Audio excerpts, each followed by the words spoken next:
Guys, welcome back. Sticks because it sticks here. Today we're going to talk about yesterday's games. Brighton versus Manchester United. Crystal Palace versus Everton. Let's get straight into it, guys. We got a lot to get through, so blow the whistle.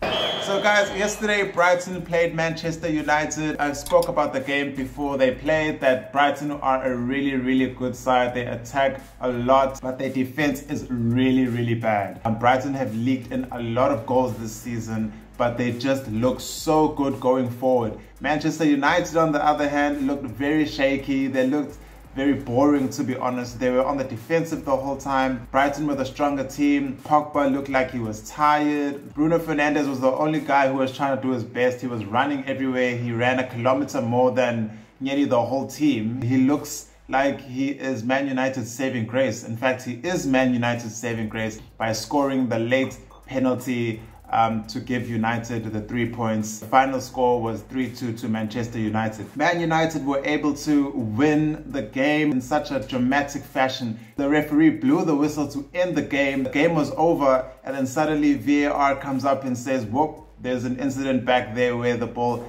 was handballed in the box. The game had to resume, and that's when Fernandes took the penalty and scored. So let's go through the technicalities. Technically, the full-time whistle was blown after the incident and not before.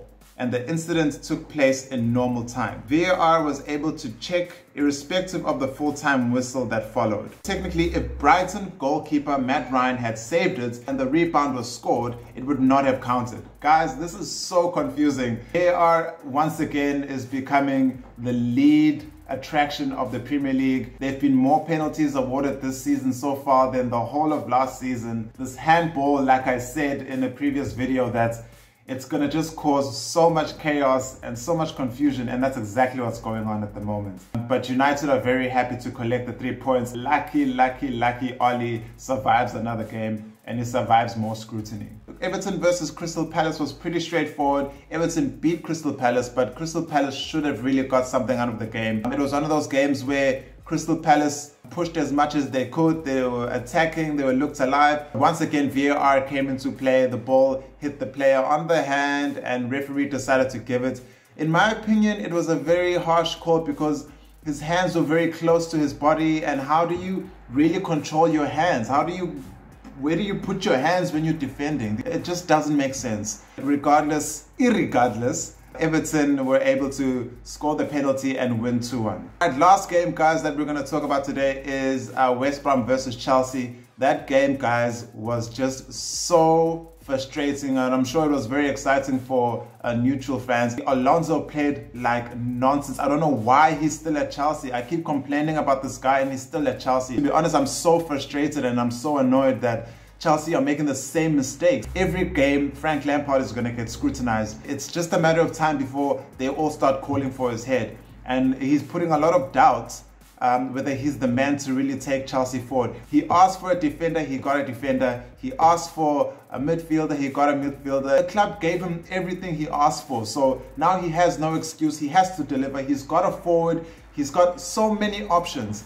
Maybe I am being a little bit harsh on Frank. He did get a draw against West Brom. Chelsea's next few fixtures, you expect them to win, but we'll just have to see. Alright guys, so let's talk about the games that you guys will probably be watching today. Tottenham versus Newcastle. Looking forward to that one. Looking forward to Kane. I wonder if Bale will be able to start, or Jose's new signing, Sergio Reguilon, who could have signed for United but then ended up at Tottenham. It's going to be a very interesting game. I expect Tottenham to win it.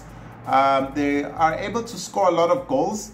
I don't see them losing against Newcastle. I don't see Newcastle scoring at all. So I see Tottenham winning that one 2-0. We have Man City versus Leicester. That game is going to be really exciting. I can't wait to watch that one. Man City, as usual, are just making the things happen. And Leicester looking as efficient as they were last season. I think it's going to be very tricky. But there's just something about Man City that I don't feel this season. They don't seem like they have that hunger that they had last season, and I'm not sure whether they'll have enough this game. I think Leicester are just going to be really defensive, really strong, but this is Manchester City we're talking about, so to go against a win for them would be really ridiculous. 3-2 win for Manchester City, only because Leicester are really attacking, but their defense is weak. But Man City's defense is even worse, to be honest. All right, so guys, thanks again for watching this video. Please do what you guys do best. Subscribe, like, comments, and do all of that stuff.